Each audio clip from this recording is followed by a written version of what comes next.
So I want to do a video to explain our entire portfolio because I feel like it allows us to really articulate, the entire year's worth of work that we put into this project and what actually got accomplished after we learned so much about our invasive species. So starting off, why feral pigs? Okay, out of all the invasive species you could do, why feral pigs? So we kind of, when we were researching, we originally thought about, a few plant invasive species, but kind of doing our research more, we discovered, what about feral pigs? So when our group started thinking about feral pigs, we realized the massive effect they have on our local community. Right here in Jacksonville or St. Augustine, right here in our counties, right here in our town. For instance, on our team, our running team, the park that we run out almost every weekend has feral pigs there. And I've yet to see my first one, but I'm not looking forward to the day I do. But again, that just goes to show that, feral pigs are everywhere and they're right here, right next to us. That's why we saw that this was a important animal to dive into, build awareness about, because people in our community are going to see feral pigs, need to know how to deal with them, but also need to be knowledgeable about what are feral pigs, what can they do, how can they keep themselves safe, and knowing that background would be important. So that's why we built, we're going to go into building awareness about feral pigs. And the first task we were given was the food webs. And the food webs were really fun to do. We did a lot of research about the feral pigs right then with the food webs, starting to connect, what eats the feral pig, but what does the feral pig eat? And kind of go all over that, of course, in its native area. And we found so many different connections. And then, of course, it moved on to, now in the invasive areas, how does the feral pig affect the area? What now is getting eaten? What the predators are not there for the feral pigs? All these kind of factors that play into the ecosystems and food webs and food chains with the feral pigs. And we separate our food chains and delegated, this food chain is going to be done by this person, this part of the food chain is going to be done by this person's going to edit, maybe this person's going to do the graphics, this person's going to do research. We all delegated that roles to ourselves to make sure that everyone's, of course, participating. Our original drawings this one was the neater one, but then there's this one kind of just drawing out, the first few thoughts about the food webs. And from those drawings, because those are not our final presentations of them, we eventually came to these pictures right here. So this is the original food web, and we pointed the pictures to the predators. Then we made the introduction of the feral pig.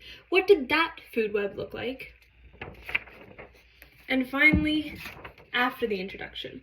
And you can see that staunch difference that we learned about too, is that there's a big difference when feral pigs come to the question versus before. And so as we went past the feral pigs, we started to plan out our poster. This is when we learned probably the most about the feral pigs. And because we had to do this research, go into it, learn about them, to be able to share all of this at the Science Expo. So again, delegated roles, who's going to learn about the organizations helping? How are they helping? What are feral pigs, first of all? How did they get here? We delegated all those roles. So each one of us held a couple of, paragraphs that we were supposed to do. And Nisha and I did a little bit more writing work because Grace and Sahana created the poster. And then I personally designed the poster. So it was the poster that got designed, that was a kind of random thought. I was like, let's do it pig themed, and drew it out and sent it to them. And that's kind of how we got the poster design started. So everyone was including their writings on there. We had people make the poster.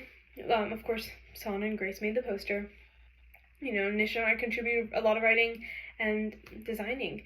And so that's what we did with our poster. And the final product, of course, there's me, but the poster we got with this. So we included a lot of information that people could learn from. And that really was such an impactful moment for us, because now we got into it. Now we knew exactly facts about feral pigs. Now I can list out facts about feral pigs.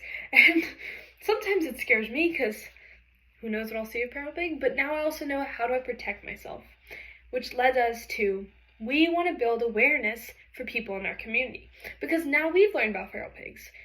Great. but nothing's going to even happen. No change is going to happen. Nothing if we don't spread this knowledge that we've learned to the people in our community. If we don't spread what we've learned to keep ourselves safe, to keep the animals and our native species safe to other people. So we really wanted to do awareness building when we thought about our action plans and the future steps we're going to take. So we decided, let's invite speakers to our school, because we wanted to start out a little bit smaller. How do we allow our school to learn about invasive species? So this emailing and contacting speakers was one of my roles. And so I'd been doing Youth Leadership Jacks for the past year. And one of the men there, one of the volunteers, Tony Vecchio, after talking to him, I learned that he was the former executive director of the Jacksonville Zoo. And he still does a lot of work helping species all around the world.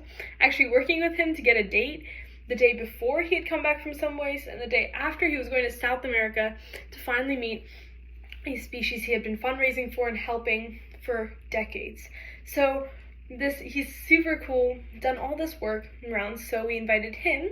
And then a month later, Dr. Eric Johnson, who is a local, a professor at UNF, and who does most of his research, most of his teaching on invasive species.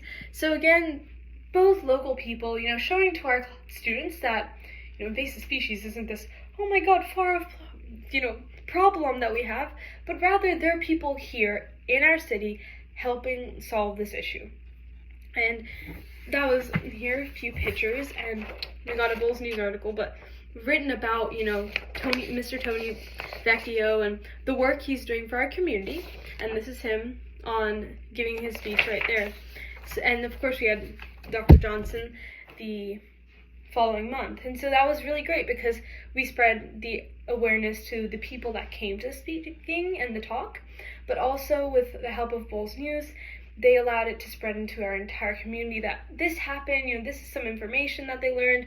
And one of the biggest things I took away was the ethics behind invasive species, that it's not just about, okay, just take out all the invasive species, but they've been here for hundreds of years, at least 100, because of course feral pigs came with Spanish explorers who brought them for food, left them, and they kind of escaped their pens, and all that happened, which leads to our problem today. But that's the thing, humans brought them over, not the animals. So killing the animals would still be really mean, and it's not the little piggies, they're kind of big. It's not the pig's fault that he's over here. I mean, he didn't just jump in the ocean and decide, or he or she, of course. But they didn't just jump in the ocean and decide, we're going to come to Florida and the world, or the US, and be bad. Like, no. So I never thought about the ethics behind them. I knew all these stuff about feral pigs, but the talks really opened my mind to ethical concerns behind invasive species. That there's dependence on them now because they've been here for so long, and they didn't do the invasion. They kind of just were brought on. So killing them it's killing an animal. There's a problem in it. So this was a big thing I learned, and we still want to take our knowledge and what we learned further. So how do we teach more people? How do we show more people what we learned? Because kind of we're confined to our school community. How do we get out of those confinements, go to people all around the town, all around the nation, and we even got to people all around the world. So we thought about social media. Okay, it's big these days. People, of course, people all around the world can see your page. You're really connecting, and so we use this tool that is new and allows us to connect with so many different people, and started creating posts, making stories, and following accounts and pages of the kind of like people doing this work both in our Jacksonville city, in our nation, and in our world. So there's a lot of nonprofits doing work not just for feral pigs but invasive species here in Jacksonville, local, but also national groups and organizations, and international. So let me get our page here pulled up real quick. So this is our page. We call ourselves the Feral Pig Action Group, right there. But we have posts that we post.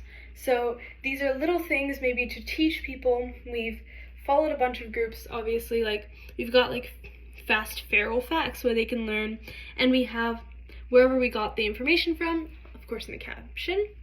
And then here's like another one, more fast feral facts. This is where they're found. Food webs. This one was a fun one that we did was, guess if the feral pigs live in your county in Florida, and then of course when they swipe, they see that they live in all counties in Florida.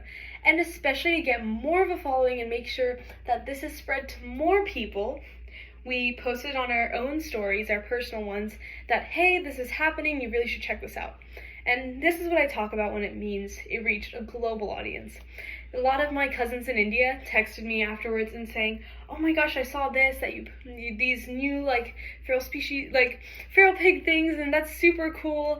And they told their classmates about it actually. And they all discussed about it, and my one cousin was telling me how interesting he found it. He never knew about these, and that he's learning about them too now because of this one post that he thought was interesting.